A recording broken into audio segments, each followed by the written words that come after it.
name is Marianne Osher, and I am a retirement coach, educator, and speaker. I help people navigate into the retirement phase of their life so that they can make this the best time of their life. Today we are going to begin to paint a picture of what the map looks like as you navigate through the sometimes bumpy waters of making that transition to the place that you want to be, that dream place. Now, what would an ideal life look like for you after retirement? Certainly for most of us, it's a little bit less stress. I mean, stress sometimes feels good when the adrenaline's going and you're in the midst of creating something fantastic. Certainly maybe a little bit less pressure and a lot less frustration, whether it's your boss or your clients or wherever the frustration comes from. No matter how much you enjoy what you used to do, for most of us, the time comes when you just say, enough. I've had enough. And the thought of doing what you want to do when you want to do it is pretty intoxicating. The freedom, quite frankly, is exhilarating. And it's just life, but at a little bit more leisurely pace. What makes life feel good for you, usually, or for us usually, is that we feel fulfilled, that we feel that that our life really means something, that we enjoy it, that we're doing things that we truly love to do, and that we are engaged, that we have enthusiasm about what lies ahead, and that we have a sense of vitality, that sense of excitement about simply being alive. And we actually just want to be happy. And quite honestly, you deserve to be happy. We all deserve to be happy. And this can be the very best part of your life. But I know some of you are skeptical and you say, this picture just simply isn't realistic. And I hear that a lot, especially from people that are thinking about retiring. What are their biggest concerns and challenges? Boredom. You know, I've got a full, hectic life right now. I don't want to go to nothing and just be bored and stagnated. Figuring out what to do all day. I mean, right now I've got a menu of things that I need to accomplish. I know where I'm going. I know what I need to do to get there. In retirement, I'm going to have to figure that out all over again. They're also concerned that they will be able to stay busy, feeling like what they're busy at is making a difference. They also are concerned of staying mentally active and not letting their mind become lazy, just being stimulated. And they also are concerned about whether or not that they'll be able to find something that they're passionate about. And of course, you're a couple, it's all that how is 24/7 going to work? And then those of you who have already started that journey into retirement, you know that these concerns can be very real. That I hear this all the time, that after the newness wears off, and usually in the beginning, it's that freedom feels so exhilarating. But once that newness wears off, which is typically 1 to 5 years, often people are saying things like, one of my clients said to me, now I've been retired for 3 years, and we've done almost everything on my bucket list. Now what? I also hear people say, you know, I've figured out how to make myself busy and to keep my life very full, but often at the end of the day, I say, so what? I also hear people who just feel like they're kind of adrift and don't know where they're going. There just has to be something more. Well, actually, research supports why that happens. About 2 years ago, Ameriprise, the financial services institution, did a study of 1,000 baby boomers, and they looked at people that had recently retired. They all had about $100,000 or more of investable assets, so they kind of were trying to take money out of the equation. And when they looked at that, people told them that nearly 70% of those people had struggles as they adjusted to retirement. And also we know from just the statistics of what's happening in our society that the divorce rate among people that are 50 and over is skyrocketing. It's increasing by double digits. while the divorce rate among every other age cohort is declining. You know what? I understand that. I've retired twice. You see, I didn't get it right the first time. I didn't do any of the things that I now help my clients do. And guess what? I contributed to that divorce rate. So after we got divorced, I went back into the corporate world for another 14 years. But this time I am getting retirement right.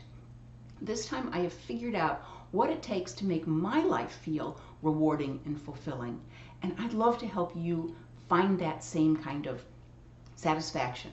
So back to Ameriprise.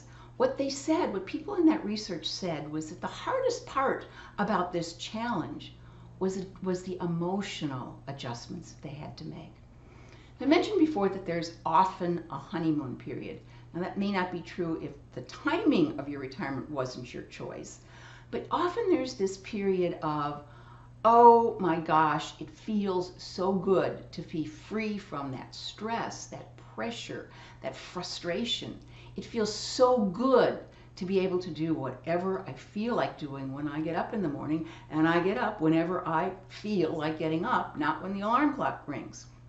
And so that period is just a fabulous time. And it's a time when we feel really good about the decisions we made often. But at some point, that begins to fade. And people tell me, you know, I used to love to play golf. I love to play golf. But I used to think that playing it 5 days a week was going to be nirvana. But now I'm finding that it's not as much fun to play golf 5 days a week anymore. And I really need something more. And part of that struggle is that none of us realize that when we retire, we have to replace the non-financial benefits that we had when we were working. I mean, I don't know about you, but I never thought about there being any non-financial benefits. But when you think about it, there are 4 important ones that we need to replace once we move into retirement. The first one is our identity.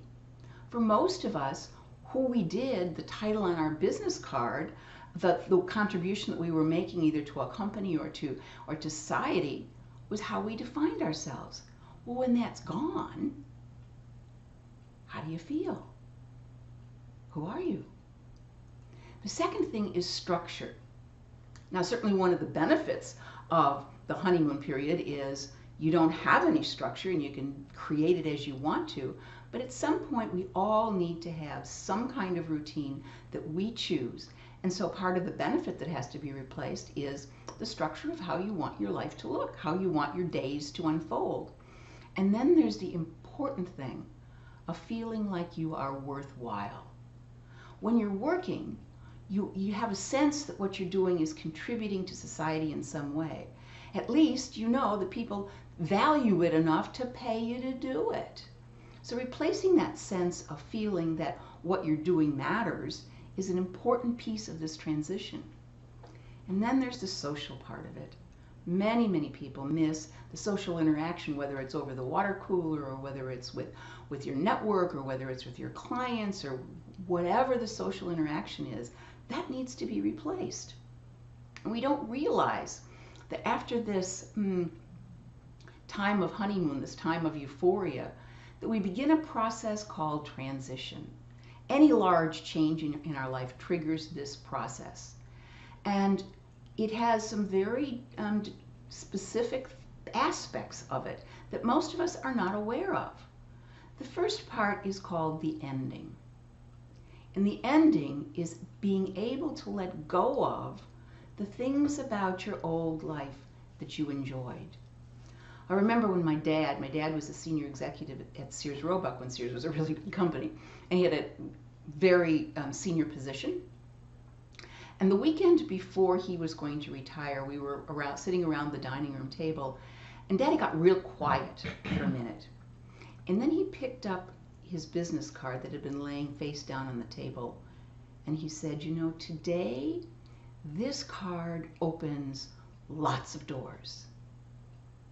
And next week, it isn't going to be worth the paper that it's printed on. So letting go of that feeling of who you are opens up doors, of feeling the surge of enjoyment from the power of being able to make decisions. Letting go of that is very important if you're going to successfully move into this next phase of your life. But often that is much more easily said than done, especially the power part for most of us. And then there's a time that's not necessarily sequential. When you move into this time that it has lots of names, I tend to call it the time of confusion. And the time of confusion means, I thought retirement was going to look like this, playing golf 5 days a week or going out on my boat every day. And now I'm not so sure that that's the full picture, but I don't know what the picture looks like. And in that place of not knowing, it's pretty uncomfortable. Our minds don't like ambiguity. We don't like not knowing where we're going. We don't like not having a clear picture. But that's one of the characteristics of moving through a transition. I'm sure many of you have done remodel projects. So let's pretend for a moment that you've decided to remodel your kitchen. And this is true whether you chose to do it, in other words, chose the timing of your retirement, or whether you didn't. Maybe there was a fire and you have to do it even though you don't want to, like, wasn't my choice to retire at this time? Which, regardless of which way it is, you start the project thinking, okay, here's a vision of what I want this kitchen to look like. And what's the first thing that happens? The contractor comes in and he rips out all the cabinets and maybe the floor and who knows what else, just like letting go of the old way the kitchen looked. Well, then what does it look like? It's usually a mess of dust and dirt and looks like a much smaller room than you thought it was, and it has visqueen hanging on the doors, and it's pretty unsettling. And it's often during that time of a remodel project, for example, that you begin to wonder, is this going to turn out the way I thought that it was? Is it going to look the way I pictured it? Am I going to like it when it's finished? I'm just not sure. And that's very, very characteristic of what it feels like when you're moving through this transition into a new phase of your life, but most especially retirement, since it's probably one of the biggest changes that most of us will ever face. And so knowing that that time is going to occur makes all the difference, because when you find yourself in that place, so many of my clients have said, I made this horrible mistake, I never should have retired. Or if they're a couple, they blame each other for how they feel, which contributes to that declining relationship. I mean, I can't tell you, one couple came into my office one time and they said, we used to have a great relationship and now all we do is bicker and fight. And what do you think they were going through? They'd retired about 4 or 5 years earlier, and they were having trouble replacing those non-financial benefits and seeing what the big picture was going to look like. And as they were in this time of confusion, they were blaming each other. But when you know that that's coming, when you know that that's normal, it's much easier to say, take a deep breath and say, let's take it a day at a time. So part of the shift into retirement is the fact that we don't have a really clear picture of what retirement can look like today. The old paradigm has definitely shifted. The old paradigm, the old vision of what retirement was, had 2 phases. It had pre-retirement, when you were working toward it, and then it had leisure. I mean, when my parents retired, there was no such thing as working or any of those kinds of things. I mean, if you weren't playing golf all the time or doing whatever leisure activity that you wanted to do, there was something wrong with you.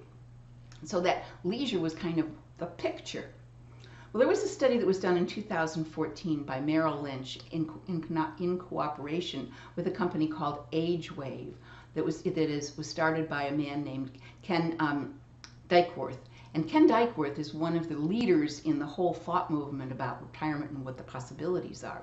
And in that study, they discovered, after they talked to 7,000 people as they moved through that transition into retirement, they found that there are no longer 2 phases, there are 4. And the first of those new phases, if you will, is called career intermission. So phase one now is pre-retirement. Phase two is career intermission. And it's during that time that the honeymoon happens. And as I said, that's usually, it can be anywhere from a year to 5 years, just depending upon how big your bucket list is or who you are and how prepared you were for it. But it's a time to know that when that great feeling happens, just relax and recharge your batteries. Because you know, that career was much more demanding than many of us realized as we were going through it. And it takes some time to recharge those batteries. And know also that in this career intermission comes this transition, this time of moving through uncertainty. And actually, it's a great time if you're willing to accept the fact that it is what it is and that there is an end to it, to know that it's a time for you to be introspective, to say, okay, I knew who I used to be, but who am I today? I mean, how many people have you met at a cocktail party who introduced themselves by telling you what they used to do and haven't shifted yet into clearly understanding who I am today? Well, this is an opportunity to start to get in touch with that, to begin to get a picture of what you want this time of your life to be like. And knowing that it is normal for it to be fuzzy and just not wake up one day and you see it clearly, it doesn't kind of work that way. Knowing that that's normal allows you to take a deep breath and just work through it. It's also important to know that you don't have to get it right the first time. This retirement thing is a journey. You may have an opportunity to go to reinvent yourself, if you will, more than one time. But so understand that this career transition, this career intermission, is really a time when you enjoy it in the beginning, you go through this time of uncertainty, and in this time of uncertainty, the picture of what you want your life to be like will emerge. And then you move into phase three. And phase three is re-engagement. And that means staying engaged by doing something that you enjoy doing. So there are a number of ways to get re-engaged. And that doesn't mean that leisure isn't a part of that picture. It just means that for many of us, leisure is a part of the picture. And so the question is, what else does the picture include? Certainly some leisure and more of it than you had before you retired, but what else? Well, there are lots of ways to get engaged. One of them is to follow a dream. It can be an old dream that you had and had to set aside for whatever reasons, whether you started a family and no longer could take the risks or do the kinds of things that you wanted to do.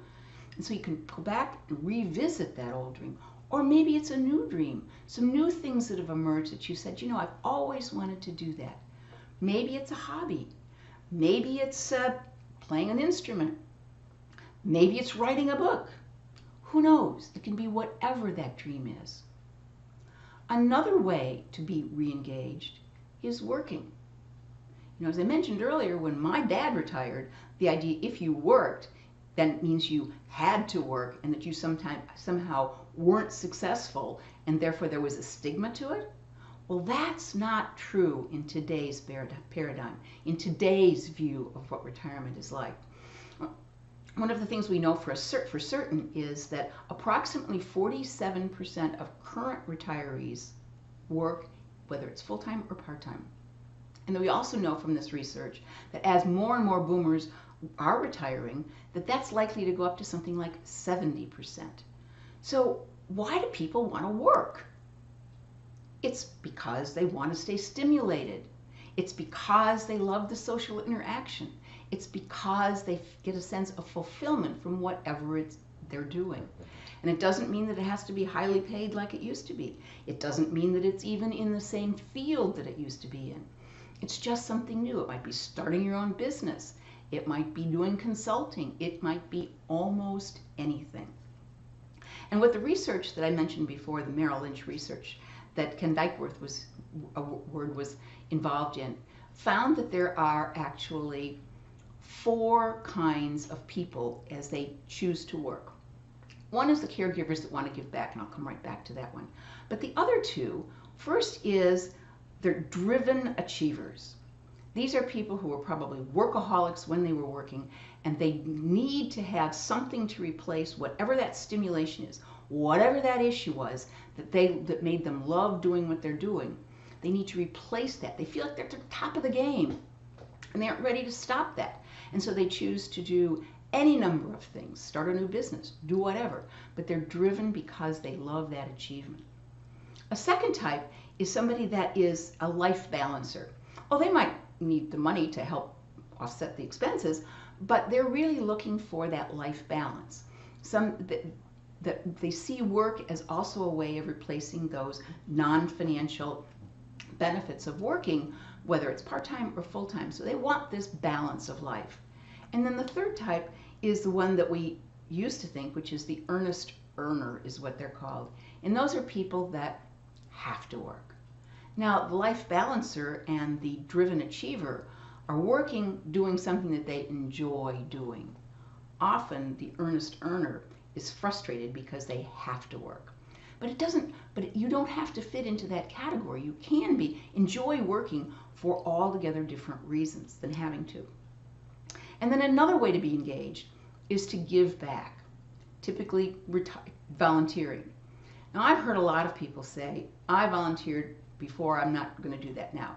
The most common reason why people avoid volunteering is they don't know how to go about finding a situation that's going to match their skills and their abilities and their interests. Because it doesn't work just to sort of walk into the local American Cancer Society and say, hey, I'm here, without preparing it almost like an interview, figuring out what you want out of that retirement, out of that volunteer experience. I'll give you some examples of how I volunteer as an example. I mentor high school students as they move from freshmen through their senior years to help them become prepared for college. Because these are typically kids that come from families that have never gone to college. But so that's just one small example. Another one is I volunteer for something that's called Blue Zones. Blue Zones is a great project. I'm not going to go into what it is now, but part of what they do is offer purpose workshops to help people at all ages get in touch with what their purpose is. It's a volunteer situation, it's teaching, it's something I love to do. And so there are lots and lots of ways that you can find to give back.